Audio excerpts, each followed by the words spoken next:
పిత పుత్ర పవిత్రాత్మ నామమున ఆమెన్. ఈరోజు డిసెంబరు 22వ తారీఖు. లూకా సువార్త 1వ అధ్యాయము 39వ వచనము నుండి 45వ వచనం వరకు.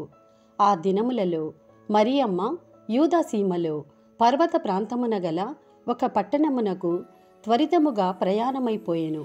ఆమె జకర్యా ఇంటిలో ప్రవేశించి ఎలిజబెతమ్మకు వందన వచనము పలికెను.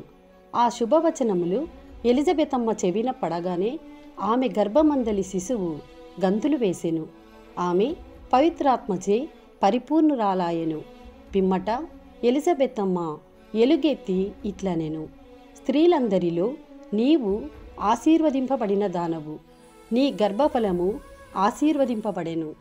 నా ప్రభువు తల్లి నా యొద్దకు వచ్చుట నాకు ఎలాగూ ప్రాప్తించెను. నీ శుభవచనములు నా చెవిని సోకగానే నా గర్భమందలి శిశువు ఆనందముచే గంతులు వేసెను. ప్రభువు పలికిన వాక్కులు నెరవేరునని విశ్వసించిన నీవెంత ధన్యురాలవు. ఇది ప్రభుని వాక్కు. సర్వేశ్వరునికి వందనములు.